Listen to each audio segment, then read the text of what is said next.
Konteks learning. Pembelajaran informal adalah proses belajar yang terjadi ketika menemukan konteksnya. Bukan pembelajaran abstrak di mana siswa mesti belajar tanpa konteks kebutuhan yang jelas. Pendekatan reduksionis pada pendidikan telah mengarahkan kita untuk terlalu menekankan pada satu tipe pengetahuan analitik saja. Pengetahuan analitik yang dimaksud adalah pengetahuan rasional yang bisa dilepas dan independen dari konteksnya. Hasil tak terbantahkan dari pembelajaran nirkonteks ini adalah kebanyakan mulai belajar bukan karena berminat dan ingin belajar, akan tetapi hanya belajar untuk kejar target agar lulus ujian. Maka perlu diciptakan sistem yang erat melibatkan orang dan dapat menginspirasi mereka untuk belajar, memberi ruang untuk konteks dan ilmu untuk saling berkelindan. Konteks inilah yang memberi makna pada ilmu dan memberi motivasi untuk terus belajar. Karena pada ujungnya hanya faktor konteks ini yang bisa menyediakan jawaban terhadap pertanyaan mengapa. Semua pembelajaran semestinya didorong oleh kuatnya ketertarikan di dalam sebuah konteks. Karena dari rasa tertarik, ilmu yang dipelajari menjadi memiliki makna. Tanpa itu, proses belajar tidak akan memiliki banyak arti. Kering dan dilupakan seiring waktu. Banyak dari kita yang bisa merasakan bahwa apa yang telah diajarkan di bangku sekolah sering terasa tidak berguna dan berarti. Belajar hanyalah seperti kendaraan yang mengantarkan melewati lika-liku sistem tata sosial menuju dunia pekerjaan. Inilah hasil dari desain sistem pendidikan tertutup. Keterampilan metakognitif. Pergeseran ke dunia pembelajaran informal bukan hanya mengurai kesenjangan antara belajar melalui institusi pendidikan dengan dunia luar, tetapi juga mengharuskan kita meruntuhkan dinding penghalang antara pembelajaran objektif dan pembelajaran subjektif. Sebelumnya, asumsi dasar yang dominan dalam sistem pendidikan adalah bahwa pembelajar dianggap sebagai makhluk rasional, sehingga proses belajar mengajar bisa dilakukan dengan sedikit menghitung faktor manusia. Khususnya saat ini, sangat penting untuk kita sadari sebuah fakta. Hal yang mudah diajarkan dan mudah dites kini juga lebih mudah untuk diautomasi. Yang dibutuhkan saat ini adalah kapasitas yang lebih metakognitif. Tidak hanya mengumpulkan banyak fakta saintifik dan fakta-fakta sejarah, akan tetapi lebih pada kapasitas untuk berpikir saintifik.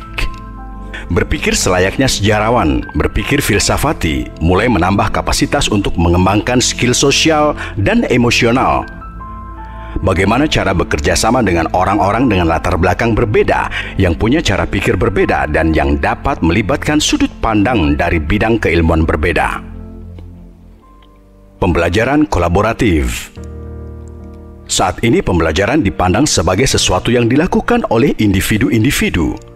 Tujuan dari sistem dengan pandangan tersebut adalah menghasilkan individu cerdas, bukan mengembangkan kecerdasan yang sifatnya kolektif.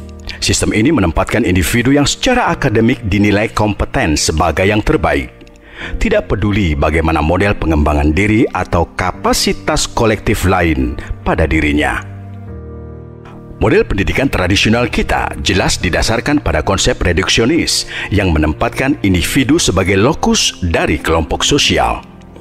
Titik beratnya ada pada pengajaran untuk mendorong keunggulan individu.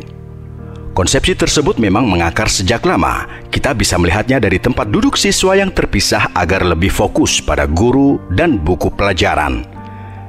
Interaksi dengan siswa lain pada saat pelajaran dianggap sebagai bentuk gangguan, sehingga kita semakin sulit untuk memahami hal lain. Guncangan emosional datang ketika seseorang mulai membandingkan apa yang telah mereka pelajari di sekolah dengan kenyataan hidup yang dihadapi. Termasuk dunia kerja, di mana lebih banyak orang menyelesaikan sesuatu bekerja dalam kelompok, baik lingkup formal maupun informal, untuk sebuah tujuan bersama. Tugas sederhana mungkin bisa saja diselesaikan di tataran individu. Akan tetapi dalam perkara yang sifatnya kompleks, kapasitas dan kemampuan kolaborasi dari tiap individu yang terlibat di dalamnya sangat menentukan. Sinergitas dan skill komunikasi tiap individu akan sangat mempengaruhi kesuksesan kelompok. Termasuk bagaimana mereka berkolaborasi, saling berbagi pengetahuan dan ide untuk tujuan bersama. Hanya ketika kita bergerak menuju model pegari atau emergence model dari sebuah jejaring, kita akan melihat bahwa memahami perbedaan cara pikir dan cara pandang orang lain adalah sangat penting. Saat ini kita perlu lebih banyak jejaring manusia yang bisa bekerja secara sinergis untuk membentuk kumpulan grup yang punya kecerdasan jauh lebih besar dibanding total kecerdasan masing-masing orang di dalamnya. Pembelajaran berjejaring adalah tentang individu-individu yang terintegrasi dalam grup, di mana di dalamnya terjadi interaksi yang dinamis antara individu dan kelompok. Pengalaman ini akan menjadi modal yang mereka bawa seumur hidup.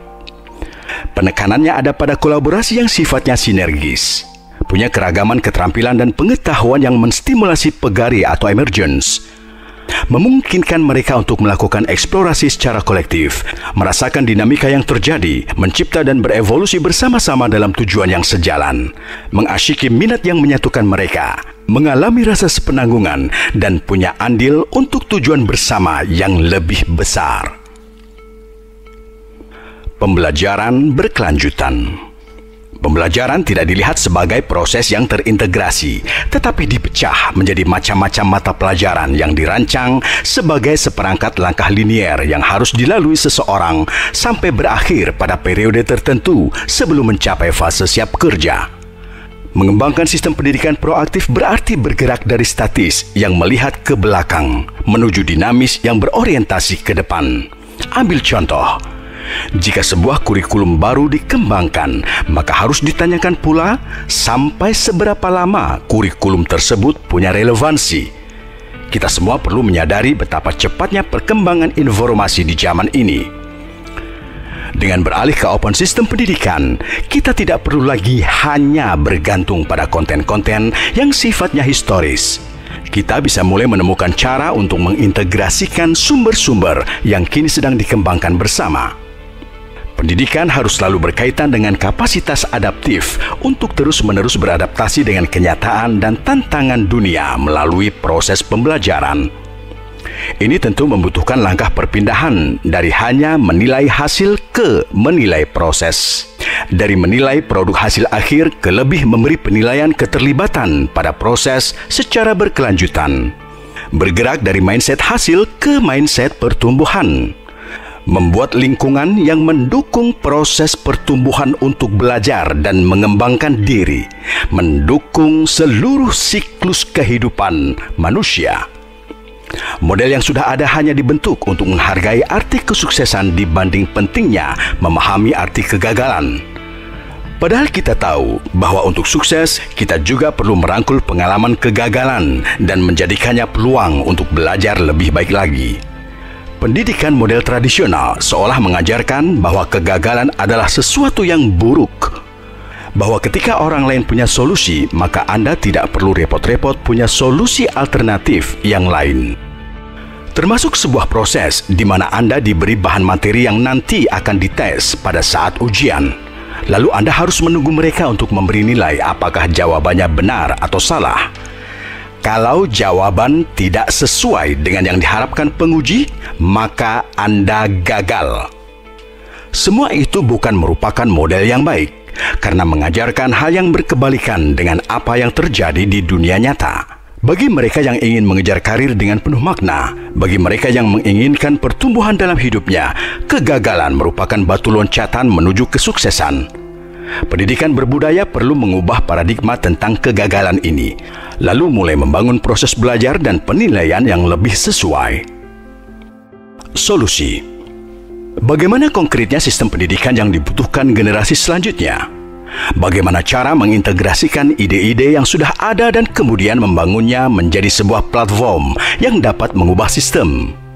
Sebagaimana di semua bidang lain, perubahan sistem yang terjadi saat ini melibatkan pemanfaatan potensi dan dorongan alamiah untuk berevolusi ke sebuah sistem yang beranjak ke level makro.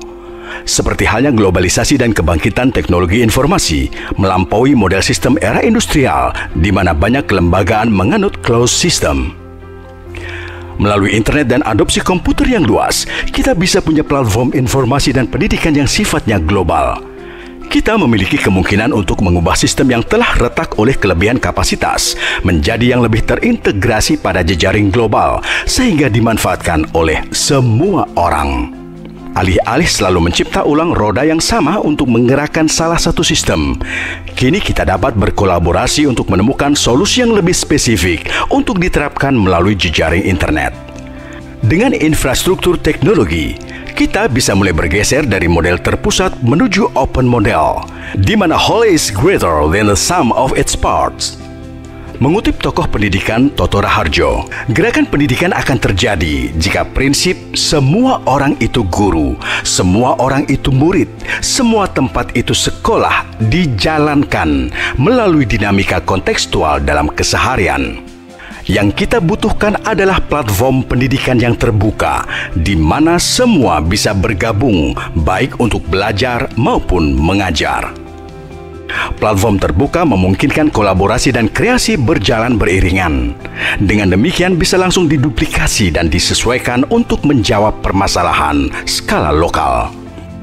Hal ini berarti mengurai institusi pendidikan menjadi komponen yang sifatnya modular, sehingga dapat dibawa ke platform terbuka untuk dibahas bersama, dibandingkan, dinilai, lalu dibungkus kembali untuk diintegrasikan sesuai kebutuhan pengguna. Semua itu memungkinkan terjadinya banyak sinergi pada skala yang baru. Platform-platform yang dimaksud perlu mengintegrasikan antara pembelajaran formal dan informal, sehingga proses belajar dapat dilakukan dimanapun dan kapanpun. Orang-orang akan memahami bahwa pengetahuan atau modul sekecil apapun pasti akan berkontribusi terhadap kemajuan pendidikan. Platform juga perlu menggabungkan metrik untuk mengukur seluruh pembelajaran dari berbagai kanal, medium, aktivitas, dan pengalaman individu di dalamnya. Mencatat seluruh faktor terkait, seperti melihat dimensi psikologis dan perilaku belajar individu. Sebuah platform yang tidak hanya mencatat nilai-nilai tangible, tapi juga sebanyak mungkin dimensi pembelajaran yang berkaitan. Sebuah sistem memang seharusnya berbasis pembelajar, memahami bahwa ada pengalaman belajar yang bersifat subjektif, mengumpulkan bahan ajar yang benar dan membantu mereka dalam perjalanan mengalami itu. Membangun umpan balik yang tepat sepanjang siklus pembelajaran, menjadikannya proses yang adaptif dan integratif dalam semua aspek kehidupan.